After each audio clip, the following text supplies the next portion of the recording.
Hello नमस्कार सभी दोस्तों को।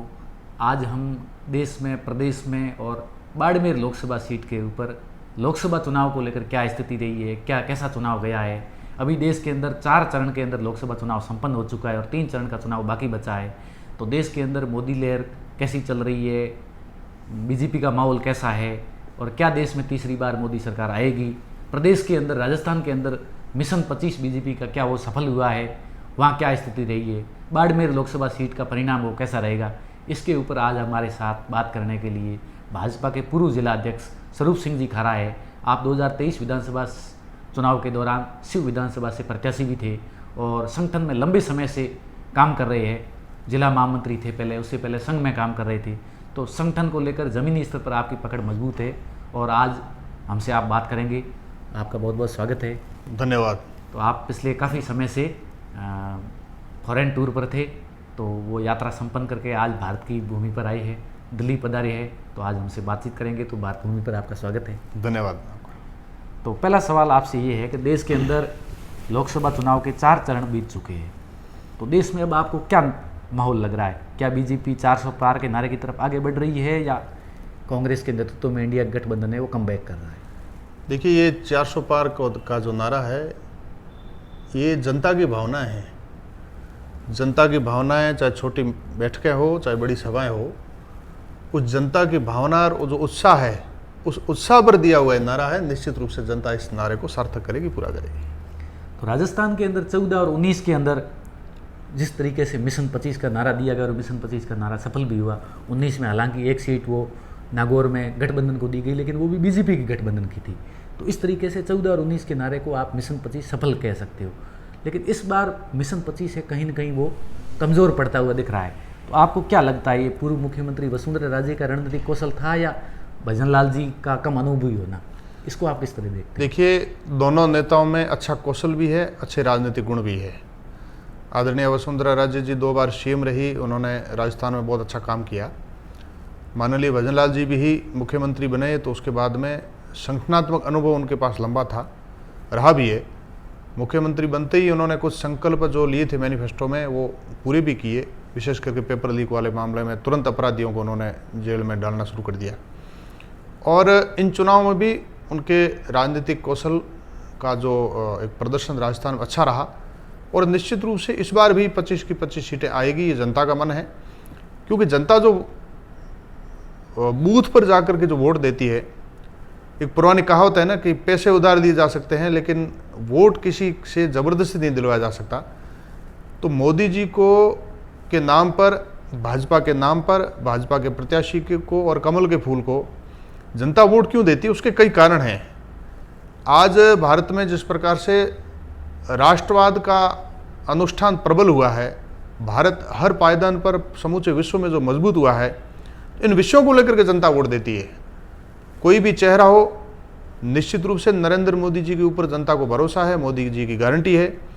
और जो भी टिकट लाता है तो उसको भी सोच समझ करके टिकट दी जाती है। पार्टी का कार्यकर्ता होता है, सारी बातें सोच समझ करके टिकट दी जाती है। तो जनता भी वोट जो देती है वो सोच समझ करके देती है कि मेरा वोट भाजपा को जाएगा, सांस्कृतिक राष्ट्रवाद को पुष्ट करने वाली विचारधारा को जाएगा, मोदी जी को वोट जाएगा। और इन 10 सालों में मोदी जी ने देश को जो उन्नति के उच्च आयाम पर पहुंचाया है, आने वाले इस तीसरे टर्म में तो और मोदी जी बहुत चौंकाने वाले देश हित में निर्णय करेंगे। इसलिए जनता निश्चित रूप से भाजपा को प्रचंड बहुमत के साथ में वोट जनता ने भाजपा पक्ष में किया है। उसका परिणाम हम सबको दिखेगा।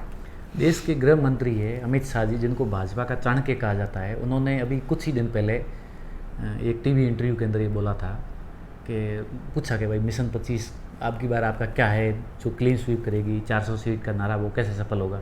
तो उन्होंने राजस्थान के ऊपर प्रॉपर पॉइंट आउट करते हुए बोला था कि जो जिन राज्यों में 14 और 19 के अंदर हमने क्लीन स्वीप किया है, उसमें राजस्थान एक ऐसा स्टेट है जहाँ पर मिशन 25 हमारा पूरा नहीं हो रहा है और कुछ सीटों की वो कटौती होने जा रही है। तो इसको आप किस तरह देखते हैं? क्योंकि अमित शाह जी का प्रेडिक्शन है पॉलिटिकल तो बहुत तगड़ा जाता है। तो ये कितनी कटौती हो सकती है और ये कटौती की तलवार कौन कौन सी लोकसभा सीटों पर लटकी हुई है? देखिए, अंततोगत्वा हमें विश्वास मतदाताओं पर इसलिए है कि 2014 से लगाकर 24 तक लोकसभा में भी चुनाव हुए और अन्य राज्यों में भी चुनाव हुए, तो जनता में एक बढ़ चढ़ करके जो परिवर्तन का भाव था और उत्साह था, उस आधार पर हम कह रहे हैं। ऐसा लगता है कि अंडर करंट भाजपा को मतदान जनता करेगी, बड़े जोश और उत्साह के साथ करेगी, उसका परिणाम हमें दिखेगा। तो यह जो उत्साह है, जनता को देख करके हमें ऐसा लग रहा है, ऐसा अनुमान है, और वो अनुमान निश्चित रूप से वो यथार्थ में बदलेगा, ऐसा हमें उन्होंने विश्वास है। बीच में एक बात जोड़ी थी कि यूपी में हम सीटें हमारी बढ़ेगी, मध्य प्रदेश में पूरी आएगी, गुजरात में पूरी आएगी, उत्तराखंड में पूरी आएगी। मतलब उन्होंने एक एक स्टेट का कहा, लेकिन राजस्थान में कटौती होगी। तो राजस्थान को उन्होंने ऐसा महसूस किया होगा ज़मीन पर? अब उनका आंदोलन मैं भी नहीं जानता, जो भी होगा वो बड़े नेता है, निश्चित रूप से उन्होंने कहा है तो सोच समझ के ही कहा है। परंतु हमारी जैसी राजनीतिक समझ है, हमें ऐसा लग रहा है कि जनता में जो उत्साह है और जनता का भाजपा को वोट देने का जो विजन है, जो कारण है, कई बार चर्चाएं होती है तो लोग कहते हैं कि हम भाजपा को इस कारण वोट दे रहे हैं कि देश मजबूत हुआ है, भाजपा को इस कारण वोट दे रहे हैं कि राम का मंदिर बना है, हम भाजपा को इस कारण वोट दे रहे हैं कि आज कश्मीर हमारा अलग देश था जो भारत का अभिन्न हिस्सा बन गया है, पीओके भी हमारा बनने वाला है। तो इतना ये जो साहस है और किसी भी सरकार में आज दिन तक रहा नहीं, जो मोदी जी ने, अमित शाह जी ने जो साहस दिखाया है, तो ये जनता के मन में जो विश्वास और भाव है, इसको लेकर करके हमें ऐसा लगता है कि निश्चित रूप से ये सीटें सारी आएगी।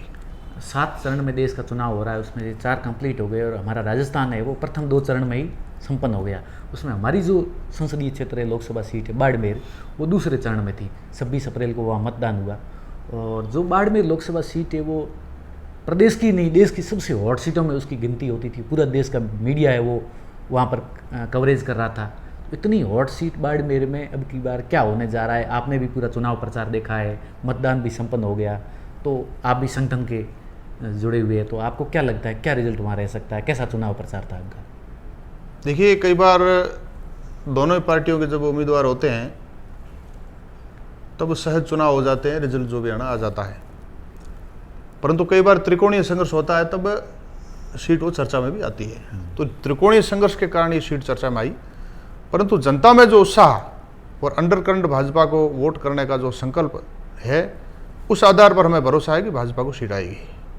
तो आपको क्या लगता है, निर्दलीय प्रत्याशी उन्होंने कांग्रेस का ज़्यादा नुकसान किया या भाजपा का? क्योंकि मुकाबला एकदम त्रिकोणीय बताया जा रहा है, तो कहीं न कहीं वोटों की कटौती दोनों तरफ से हुई होगी, तो किसको ज़्यादा नुकसान हुआ है निर्दलीय प्रत्याशी से? आपको क्या लगता है? देखिए, वोटों का तो लंबे चौड़े क्षेत्र में बहुत ज़्यादा कह पाना भी ठीक नहीं रहता।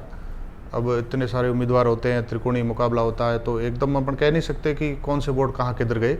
परंतु फिर भी जब इधर उधर चर्चा करते थे, चाय की थड़ी पर, बस पर, कहीं भी मार्केट में बैठकर भी चर्चा करते, तो आम व्यक्ति के दिमाग में, जो सोशल मीडिया पे एक्टिव नहीं है, जो कहीं भी राजनीतिक चर्चा नहीं करता, केवल अपना काम धंधा करता है और मतदान वाले दिन पेटी में मत डाल करके घर आ जाता है, ऐसे सामान्य लोगों की जो मुंह से चर्चाएं सुनी, तो उनका भाजपा के प्रति उत्साह, मोदी जी के प्रति श्रद्धा भाव, ये देख करके हमें विश्वास है कि भाजपा की सीट आएगी। देखो, अपन पिछले 5-10 साल से देख रहे हैं, जब से प्रधानमंत्री नरेंद्र मोदी का भारत की राष्ट्रीय राजनीति में अभ्युदय हुआ है, उसके बाद से एक बात देखी जा रही है कि विधानसभा चुनाव में नैरेटिव या माहौल कुछ भी हो, लेकिन लोकसभा चुनाव में माहौल बदल जाता है। और इसकी गवाह हम बाड़मेर सीट को भी मानते कि 14 में त्रिकोणीय मुकाबले के बावजूद बीजेपी यहाँ पर जीतती है। 19 में भी माहौल एक तरफा था, लेकिन अब की बार ऐसा पता नहीं क्यों हर जगह माहौल ऐसा बताया जा रहा है, लोग चर्चा कर रहे हैं कि बाड़मेर में कांग्रेस और निर्दलीय के बीच में मुकाबला है, जबकि भाजपा मुकाबले से बाहर है। तो बीजेपी को लोग इतना हल्के में क्यों ले रहे हैं? क्या कारण? हल्के में नहीं ले रहे हैं, आप विश्वास रखिए, परिणाम अच्छा आएगा, सकारात्मक आएगा। तो मैं आपसे जानना चाहता हूँ, लास्ट सवाल है मेरा, ऑल ओवर आपको क्या लगता है देश में, प्रदेश में और संसदीय क्षेत्र बाड़मेर में 4 जून को क्या होने जा रहा है? पूरे देश में 400 पार का जो नारा है, ये नारा जनता की भावना के अनुसार भाजपा ने दिया है, केवल मनगढ़ंत नारा नहीं है। निश्चित रूप से ये नारा सार्थक होगा, जनता बड़े उत्साह के साथ इस नारे को पूरा करेगी। राजस्थान में 25 की 25 सीटें आएगी और मोदी जी तीसरे टर्म में बहुत चौंकाने वाले राष्ट्र हित में ऐसे अच्छे काम भी करेंगे, निर्णय भी करेंगे और भारत समूचे विश्व में अग्रिम पायदान पर विश्व की महाशक्ति के रूप में आएगा और सारी जनता के सहयोग से, संपूर्ण देश के सहयोग से आएगा, ऐसा हमें विश्वास है।